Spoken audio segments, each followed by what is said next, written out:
Mesdames et messieurs, bonjour. Je vous retrouve une fois de plus pour l'actualité du jour. L'armée congolaise en coalition avec l'armée ougandaise annonce ce mardi 27 août 2024 avoir remis à la société civile au Kweli Defense Committee et à la MONUSCO 49 ex-otages dont 6 combattants Maïmaï, 16 femmes, 24 enfants et 3 jeunes garçons à Beni. Nous sommes dans la province du Nord Kivu. Et d'après le lieutenant-colonel Makazuka, chargé des communications des secteurs opérationnels Sokola 1 Grand Nord, ses compatriotes congolais étaient extraits des griffes de l'ennemi lors des différents affrontements. Le groupe de pression La Voix de marginalisés dans la province du Nord Kivu conteste l'envoi sur les sols congolais des troupes de défense du Kenya dans la brigade d'intervention des Nations Unies en RDC. Pour ce groupe de pression, la population a été surprise et choquée d'apprendre que la force armée kenyane va de nouveau faire partie des forces composantes de la MONUSCO. Et puis un incident diplomatique a été enregistré dans la capitale congolaise Kinshasa le samedi 24 août 2024. Un diplomate français a été tabassé et expulsé de sa résidence située dans la commune de la Gombe. Est-ce que nous tendons vers une rupture diplomatique entre la RDC et la France? Une analyse à suivre dans l'actualité du jour. La modéliste et couturière Cécile Kavira, spécialisée dans la confection des tenues et vêtements de qualité à Goma, va donc nous retracer son histoire inspirante dans l'actualité du jour avant de citer en sport où le coup d'envoi de la 41e édition de la compétition de la Coupe du Congo de basket a été lancé ce lundi dans la capitale congolaise. Tenant du titre de la dernière édition, remporté en ville de Goma, le BC Virunga a impressionné dès l'entame de la compétition. Messieurs, dames, pour être à la une des questions de l'Est de la République démocratique du Congo, n'oubliez pas de vous abonner à Kivu Morning Post si vous êtes nouveau sur cette chaîne.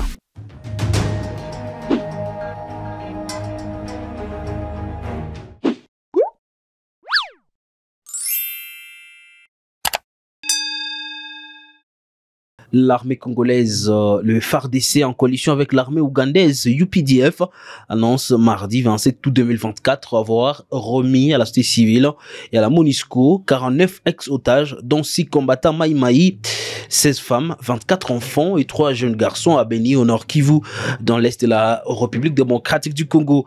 D'après le lieutenant Makazuka, chargé de communication du secteur opérationnel Sokola 1 Grand Nord, ses compatriotes congolais étaient extraits des griffes de l'ennemi lors de différents affrontements.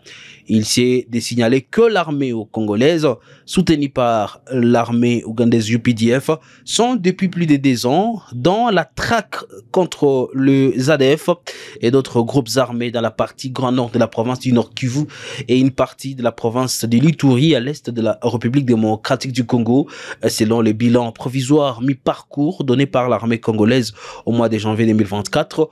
Plus de 1217 ADF ont été neutralisés. Plus de 670 armes, tous calibres confondus, et plus de 102 bombes de fabrication artisanale ont été récupérées et plus de 213 ADF ont été capturés. Le groupe de pression La Voix de marginalisés dans la province du Nord Kivu conteste l'envoi sur le sol congolais des troupes de défense du Kenya dans la brigade d'intervention des Nations Unies en RDC.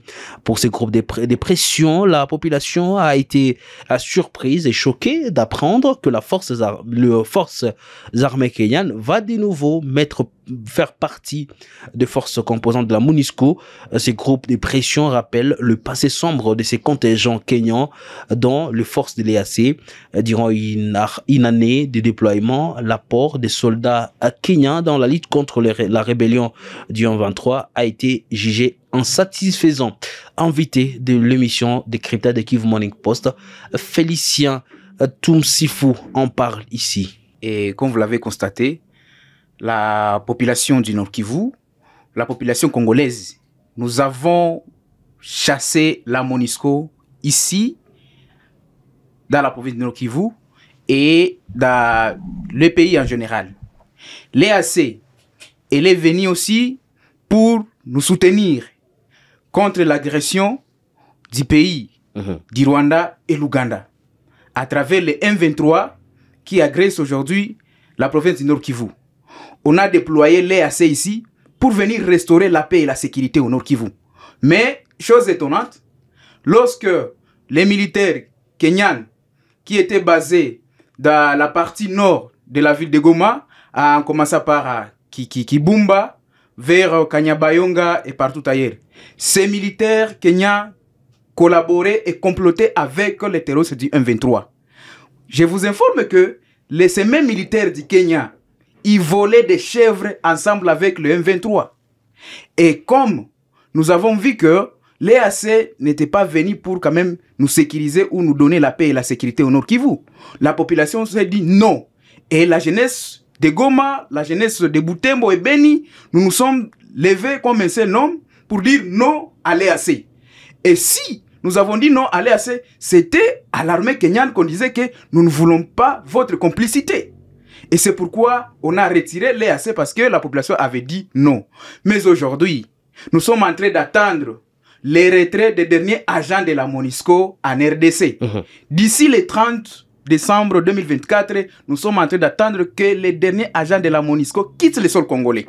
Mais aujourd'hui encore, on veut nous dire qu'on va nous ramener encore les militaires kenyans pour soutenir la MONUSCO que nous sommes en train de chasser.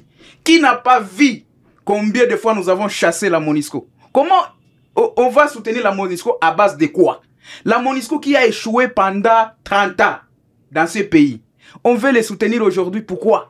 Alors que la province du Nord Kivu fait face à une recrudescence des cas d'Mpox, les autorités sanitaires insistent sur l'importance de la prévention dans les établissements scolaires.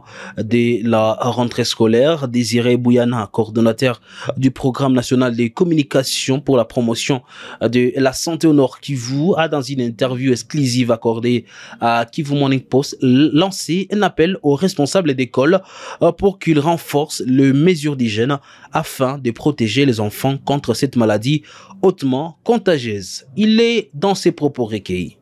Effectivement, nous vivons une période très délicate par rapport à la circulation du virus de Mpox dans notre région. Et dans la province du Nord Kivu en particulier. Les conseils que nous pouvons donner aux responsables des écoles est de veiller aux enfants qui vont rentrer. Puisque le Mpox se transmet par contact direct. C'est pourquoi on a préconisé les mesures telles que le lavage des mains, les mesures telles que l'isolement des personnes qui présentent des signes qui sont suspects de Mpox, mais au besoin de les amener dans une formation sanitaire où ils doivent être traités. Et il y a d'autres qui préconisent les masques et consorts et consorts. Peut-être toutes ces mesures ne seront pas à la portée des écoles. Mais ce que nous pouvons conseiller aux écoles, comme nous sommes déjà habitués à certaines mesures comme le lavage des mains, je pense qu'à l'époque et d'Ebola et de Covid-19, on a distribué certaines ONG et les gouvernements ont distribué des dispositifs lave-mains aux écoles. Un incident diplomatique a été enregistré dans la capitale congolaise Kinshasa. Le samedi, un diplomate français a été tabassé et expulsé de sa résidence située dans la commune de la Gombe. Cet acte a été exécuté par les agents de la police et du parquet suite à une réquisition émise par un magistrat du parquet. L'expulsion a été effectuée sans aucune qualité juridique ne soit reconnue aux exécutants, ce qui a conduit à une forte réaction de la part des autorités congolaises. D'ailleurs, le ministre d'État, ministre de la Justice et garde des Sceaux, a condamné fermement l'exécution d'un jugement qu'il qualifie d'inique.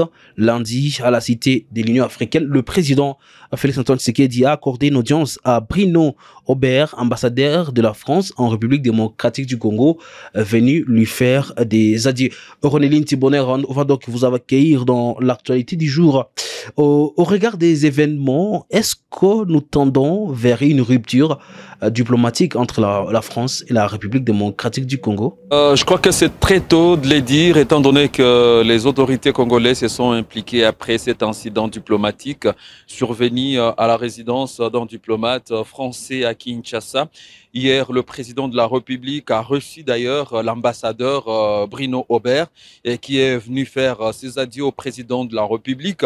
C'est également une opportunité pour les autorités congolaises de présenter leurs excuses auprès de la France après cet incident. Il est vrai qu'en diplomatie, l'ambassade ou la résidence d'un diplomate doit être considérée comme un pays d'origine de l'ambassadeur ou du diplomate. Et donc cette intrusion de forces de sécurité de la République démocratique du Congo dans cette résidence est une grosse erreur diplomatique.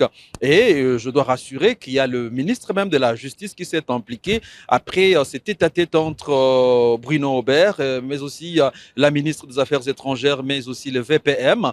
Il y a le ministre de la Justice, Constant Mutamba, qui s'est expliqué sur la question et ce dernier a jugé ou a dit tout simplement que cet acte était inadmissible et il a saisi l'auditeur de forces armées de la République démocratique du Congo pour que des sanctions exemplaires soient prises contre les individus derrière cet acte qui prouve encore une fois de plus cette violation des règles diplomatiques en vigueur, mais également de cette charte régissant les relations internationales. La modéliste et couturière Gisèle Cécile Kavira, spécialiste dans la confection des tenues et vêtements de qualité à Goma, aspire à devenir une grande couturière en créant ses propres confections pour un habillement moderne dans la ville touristique de Goma. Invité spécial cette semaine de l'émission Goma App, Cécile indique utiliser les réseaux sociaux pour accroître sa visibilité et attirer une clientèle. Elle se procure son matériel localement et ambitionne de devenir une grande couturière dans la ville de Goma. Suivez Cécile Kavira dans cet extrait de l'émission Goma App de Kivu Morning Post. Et qu'est-ce que tu peux dire alors à la population de Goma par rapport à tes œuvres que tu es en train de faire ici? La population de Goma, en tout cas, je les souhaite la bienvenue. Qu'ils viennent faire coudre leurs habits, des cérémonies comme tout autre habit. Je suis vraiment là pour eux. Est-ce que tu fais des formations pour les personnes qui voudront bien apprendre aussi à coudre? Oui, je fais des formations pendant 6 mois et ils seront vraiment capables de faire toutes choses. Donc après 6 mois, si je viens ici, je serai déjà capable de coudre mes habits. En tout cas, tu seras capable. Et vous travaillez ici à combien? Nous sommes pour le moment à 3. Et qu'est-ce que tu peux dire à d'autres jeunes filles qui sont à l'instant dans les quartiers, assises seulement au lieu d'entreprendre quelque chose? Un mot à leur dire? Je peux leur dire de vraiment chercher quoi faire parce qu'il y a beaucoup de choses à faire dans l'entrepreneuriat. Ils peuvent venir que je le forme ou soit chercher quelque chose pour s'occuper autrement. Et dans les jours à venir, tu souhaites faire quelle grande chose? Tu seras toujours dans la couture ou tu seras ailleurs? Bon, là, ça dépend en tout cas, mais je préférerais être une grande couturière dans le jour à venir. Finissons avec le sport. Dans l'actualité du jour, le coup d'envoi de la 41e édition de la Coupe du Congo de basket a été donné ce lundi 26 août 2024 dans la capitale congolaise Kinshasa. Tenant du titre de la dernière édition, remporté en ville du Goma, les BC Virunga a impressionné dès l'entame de la compétition. Les détails avec notre spécialiste en sport, Georges Benouima.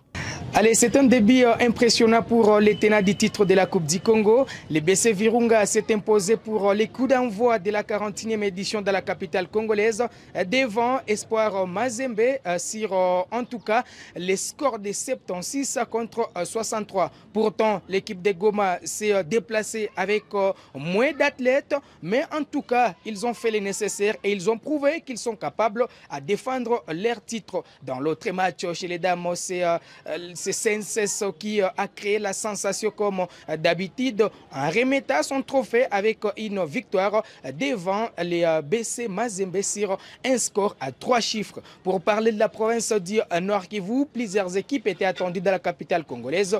Il y a Cyclone ou encore Black Panther qui traînent encore les pas. Est-ce que ces équipes seront à Kinshasa pour porter haut la province du Nord Kivu? L'avenir nous en dira plus. Vous avez été avec nous pendant ces voyages sur les résumés de l'actualité pour ce mardi. Merci à vous d'avoir suivi. Vous êtes nouveau, n'oubliez pas surtout de vous abonner pour ne rien rater sur Kivu Morning Post.